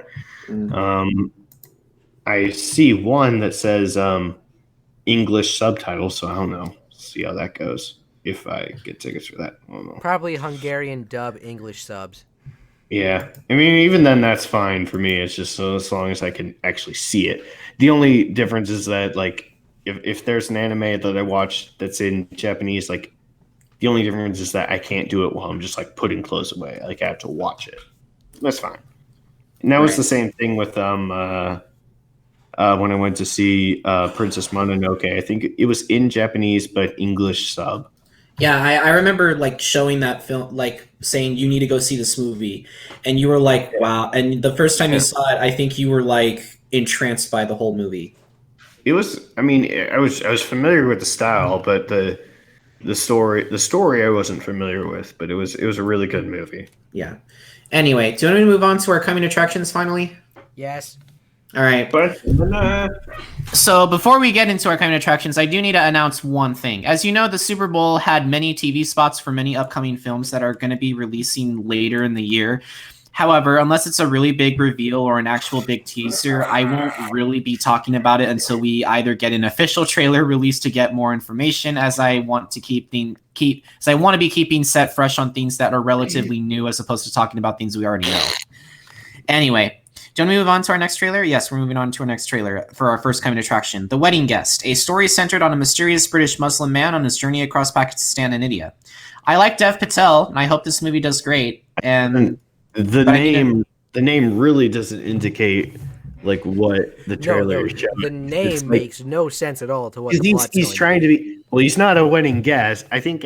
Well, that's also kind of makes sense because it's kind of like he is not a guest. He is, he's channeling his inner Liam Neeson to get this woman out of the marriage or something. I don't know, but right.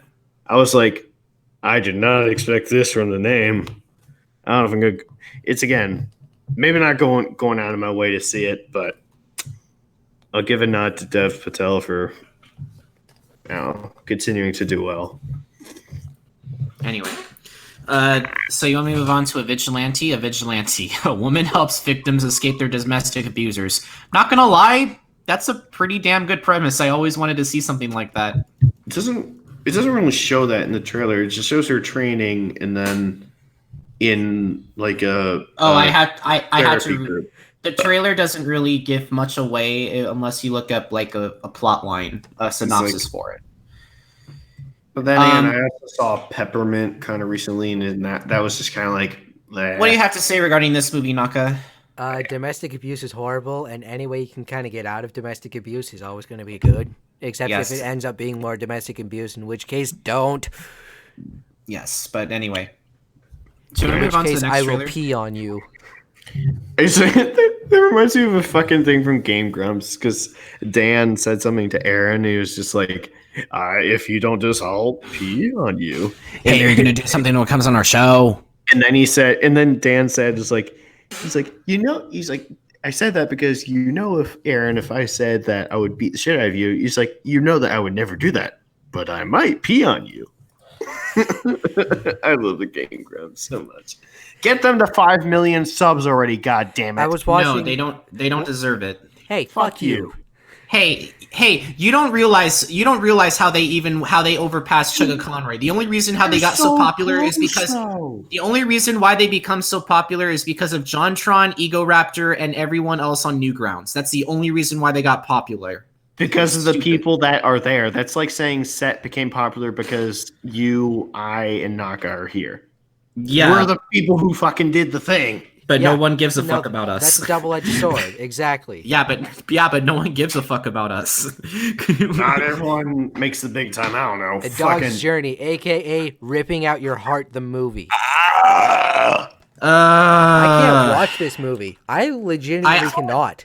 I was confused because I thought this was a dog finds the meaning of his own existence through the lives of the human he meets. My God! And the worst part is that it's a sequel. I guess I thought that this one was what was the other one? A Dog's A Dog's Purpose? Yes. No, but it was the one. Is this the same one where the cover art is the puppy in the shoe chewing on the shoelace? I don't know. But I feel like because it's about a dog that actually gets lost and finds its way back to its owner. It's not That's like A Dog's Way Home.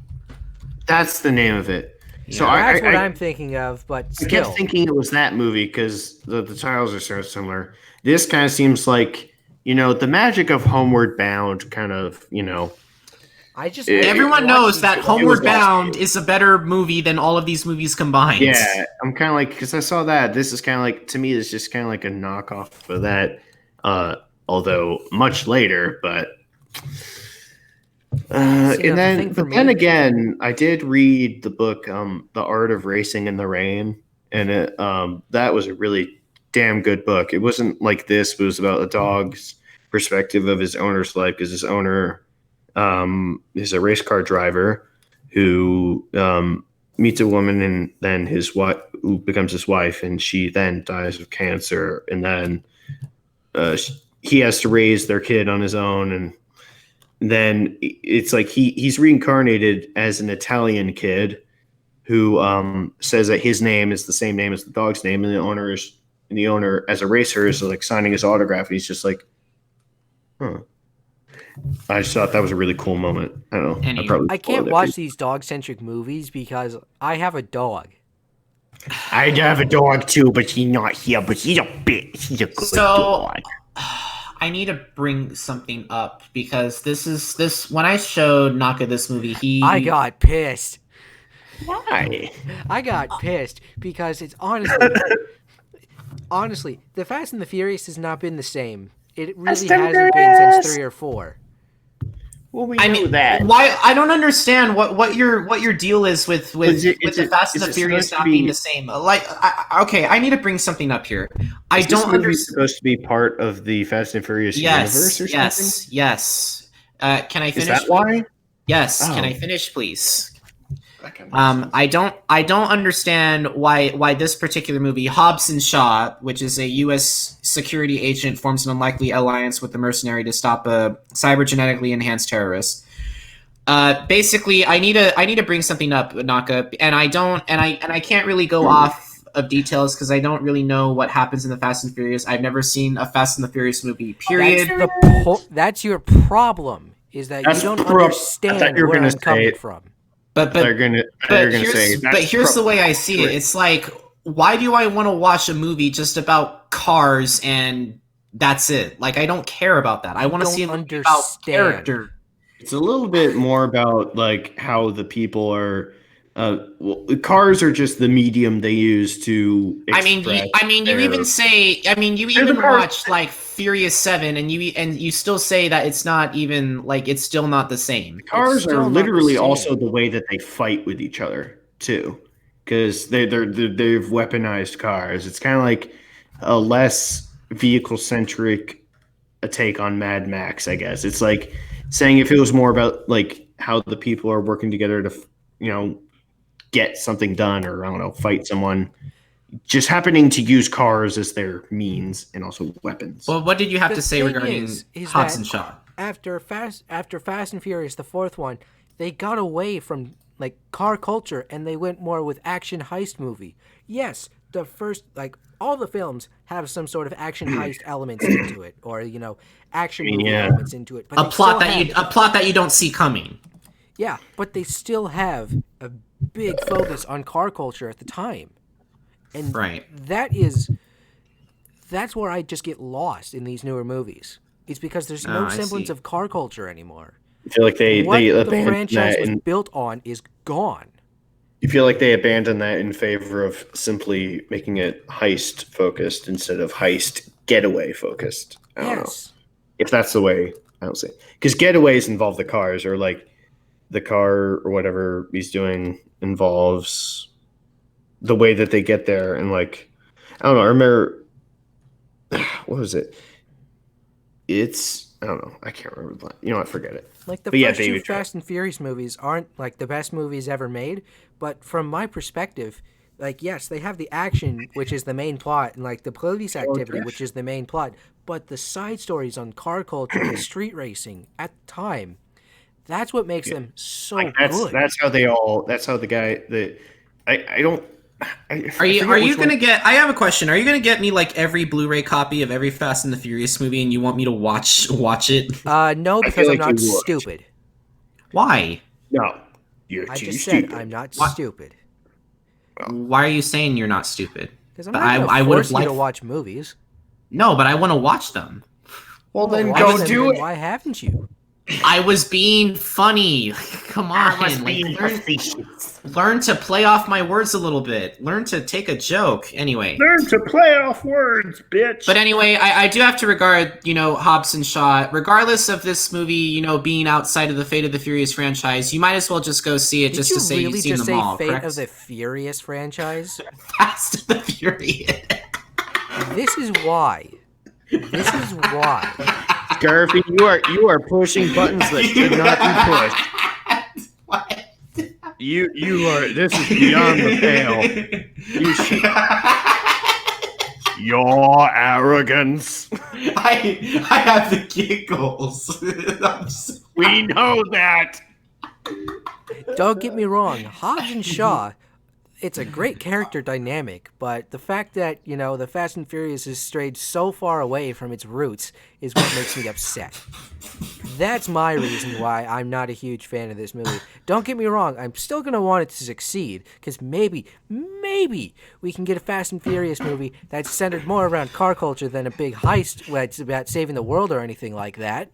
But are you going to see it just to say you've seen them all at least? Probably, because Shaw and Hobbs have a great character dynamic, and I can acknowledge that.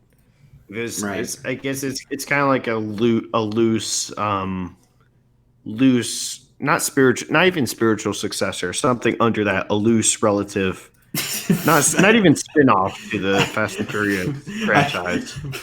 I can't stop thinking of what the Fate and Furious franchise. I bet Naka think about it. Technically, he's not wrong. It is Naka. Are you proud of me or no? Of the franchise. I am very disappointed in you, young man. You are grounded. Young man. Anyway, you're grounded. Anyway, do you want me to move on to our next trailer? Fine. Yes. The yellow one is the sun. The sun is also a star. A teenager finds love at a difficult time in her family's life. What's your favorite planet? Mine's the sun. Also, I just realized I was so angry throughout that I never posted the link for Hobbs and Shaw because that's how upset I am about this whole thing. But you still want to go see it. But anyway, let's move on. I'll still see it just for the fact that hey, I've seen every movie in the franchise. But again, I'm not going to go on my rant again, but you understand why I get so heated about it. Please, I really want to see the Fast and the Furious franchise. I just don't know where to start. You start from the first one. Start with you watch one. 1, 2, 4, 5, 6, then 3, Star Wars. then 7, then 8.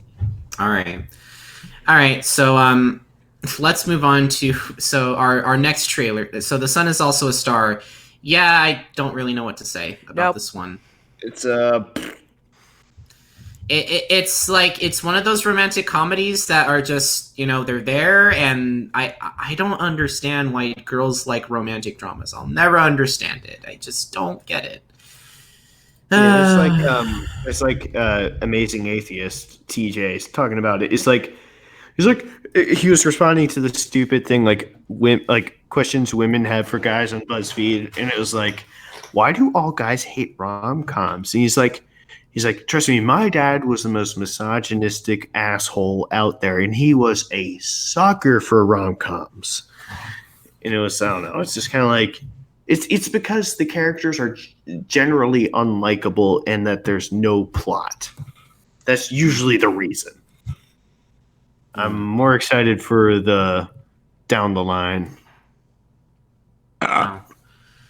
Okay, so yeah, I don't really know what to say. I do want to talk about something that's very, very interesting that just Oh Lord. Okay. So I don't really know. I don't like the sun. The sun is also a star. It'll be there, but yeah. So the next movie that we have, I need you both to like keep it under control. Okay. X gonna give it to you. No. Be appropriate about this. Okay. He's one bad mother. Beep. Shaft. I'll give you my shaft. It looks like you just got puts on sunglasses. Shafted. I hate you guys so much. Well, let us get it. Let us get it out of our system, and then we'll talk.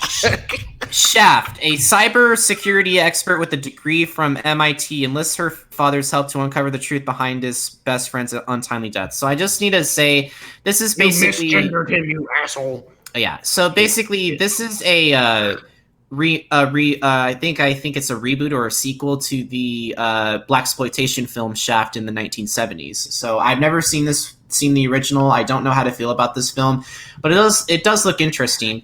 Oh yeah, absolutely. I just need to get my Shaft joke out of there because you still don't understand. God damn it! It looks really? pretty. You will never understand. It looks pretty funny. I'll say that. I don't know if I'll go out of my way to see it, but it does look pretty funny. There's Samuel L. Jackson and like the scene where his son doesn't break the glass. He's like, "If the glass didn't break, get in here, you asshole!" Shudder. Isaac Hayes is dead, and no, he's not in this one. Okay. But yeah, no, he's not in this one. It's Samuel L. Jackson and the original actor from the original movie. So yeah, I've never seen this one, but let's be appropriate about this one, okay, guys? But let's keep it PG-13. This is a family show. God damn it! I mean, fuck. I mean, shit. I mean, pussy. I mean, what? I'm sorry. Whatever. All right, Kaka. Let me just let's move on to our... Let's just move on to we don't make money anyway. Yeah, let's just move on to our next. Let's move on to our next 4 trailers, which are all horror based. Yay, a remake! Pet Cemetery. A doctor moves near a pet cemetery that rests on an ancient burial ground, and when his daughter is killed in an auto accident, he takes the girl's body to the cemetery where it is resurrected in demonic form. Does this one also include the song by the Ramones? I don't know, but I don't know yet. I remember. I hate this. I mean, it's kind of like a Jacksepticeye. When Jacksepticeye says "I hate this," it means kind of like I love it in a morbid way. It's kind of like the scene in Pet Sematary where the kid cuts the guy's Achilles tendon. To me, I just seize up and I'm just like, oh, and they reference that in the trailer, and I'm just like, oh no, I don't like that. It's gruesome, but it's also kind of like that was the only movie in my mind that really actually did that, because you cut that tendon, your ass ain't going nowhere. But yeah, I think that I forget the actor's name, but when he sang "It's Natural," it almost sounded like it was Owen Wilson saying that. Yeah, it's natural. Yeah. So what do you have to say regarding this, even though this is a Stephen King remake? Like, we had It, which was also a pretty good remake. But what do you have to say regarding this movie, Naka? Honestly, it's just... I'm kind of tired of remakes and sequels to... Okay. Well, just remakes how else mainly, do you not think sequels. you're going to make money? People are like, oh, but PewDiePie doesn't make original content. Yeah, well, look, how about all these remakes? How do you think they're doing with their original content? Yeah, fuck off. Like, it actually, because of, like, you know, I don't know how to explain it. Like, I'm sorry, but Star Wars Episode 8 was terrible. Really? You saw it already? Episode 8, The Last Jedi? Last Jedi? I've seen that movie 3 times. I have to say, I mean, Have you not seen The Last Jedi? I did. I thought it was great. I thought, well, oh my god. You're so even dumb. the Mary Poppins thing. I didn't think it was terrible, but I did think that Rogue One was better. I didn't think Solo was that bad either. I did go and see Solo over the holidays, and I was like, it was not that bad. I mean, it was clearly not as good as other Star Wars movies, but I think Rogue One was the best Star Wars movie that came out in recent years. I mean, a lot of people would probably agree, but it's also kind of like the new episodes are kind of like there's a lot of things they do right and a lot of things they do wrong, and it's just kind of like a grab bag of if you like it, you like it. If you don't, you don't. And it's going to be popular no matter what you do. Right. So, do you want me to move on to our next trailer? I suppose. Oh, yeah. Yeah. Okay. So, the curse of La Llorona. Ignoring the eerie warning of a troubled mother suspected of a child endangerment, a social worker and her own small kids are soon drawn into a frightening supernatural realm. This is definitely kind of interesting. It's kind of playing like the same levels as the other film that was playing. The other trailer that was The Prodigy. That trailer. Yeah. So I have a little bit of background doing on. I have a little bit of background, or at least I know what La Llorona is. Is a spirit of a woman who is mourning her dead children by a river, and I think in the movie or in the movie's description, it like says she brings misfortune. I mean, that's kind of an understatement. It's kind of also in line with the Trivium song. It's based off the mythology in Mexico about the the weeping woman. Also, El Bujo, the spooky owl. But there's a Trivium song about a woman who is possessed by Satan and goes and drowns her own children. So it's kind of in that realm. But also, I do see. I mean, even though James Wan only produced this, it was like you kind of see some nods to his kind of influence in the way that they're in the car, and like one window goes down, he stops it, the other goes down, and then all the doors unlock, and you're like, fuck. Yeah. I mean, it does make sense. I'll give it that, but Anyway, do you want to move on to our next bit of news? Yay, another remake. It's not even that. Like, I don't really know how to feel about this one. I don't even know anymore because I watched Dead Meat, and he's made a recap of basically he focuses on the kills, but he's made a recap of like the entire series of this movie. Guys, it doesn't need to exist. See what happens. Can you say the title of the trailer, Naka? It is Adults Don't Play, but the opposite of that, it's Child's Play. 2019. Child's Play. A mother gives her son a toy doll for his birthday, unaware of its more sinister nature. Oh, God. What is it? Is this that one episode of SpongeBob, A Pal for Gary? No. Not at all. And, like, here's the thing. You come play with me. We have fun together forever. Stop. So there was this one line in the original movie where Shut up, bitch. Where he has the voodoo guy on the floor, and basically what happens is Charles Lee Ray, voiced by Brad Dourif, his character basically said, "Well, it's been fun, but I gotta go. I have a date with a 6-year-old boy," and I'm like. Yeah, that joke did not age well. No. The things you could get away with in that time. So, what do you have to say regarding Child's Play, Naka? Just no. I'm not sure if this is more of a remake or if this is supposed to be. It's a reboot. Reboot, because a fresh start. Because here's the thing. I didn't see the actual movie. I just saw the Dead Meat kill count. He just passed 2 million subscribers, which is awesome. Congratulations to James. But the Halloween, the last movie that came out, it changed the narrative where they're not siblings. I think, right.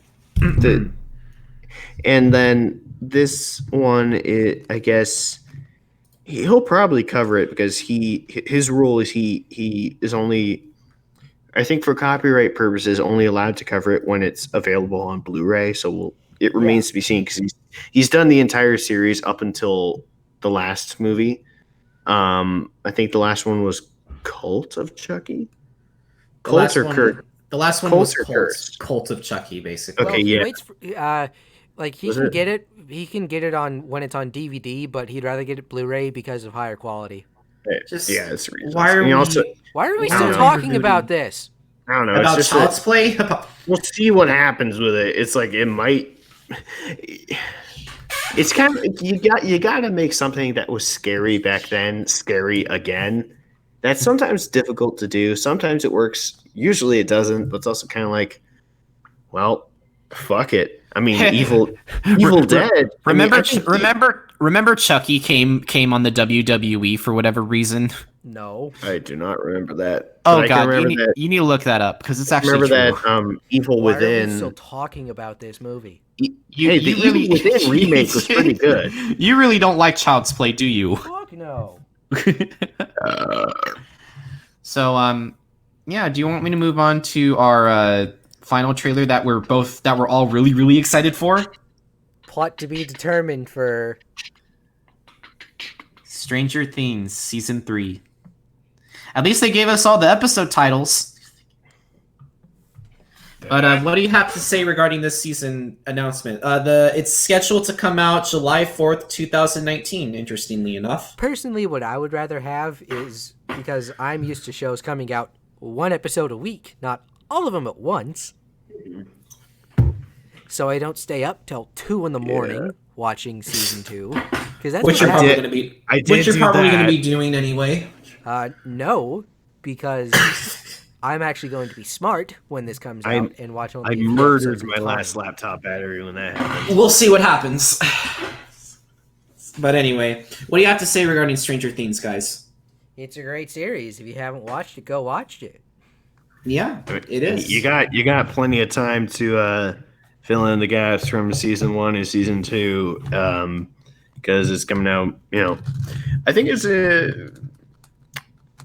Here's the thing: like when it came out on Halloween, they didn't really. Well, no, they did kind of go for because they I think in some episodes, I don't know if I'm blurring season 1 and 2 together, but they were like trick or treating. I think there was season 2 they were trick or treating, but it's like that they were. But this one is kind of like the promotional poster for it, which it's not a spoiler. It's like, because I know jack shit.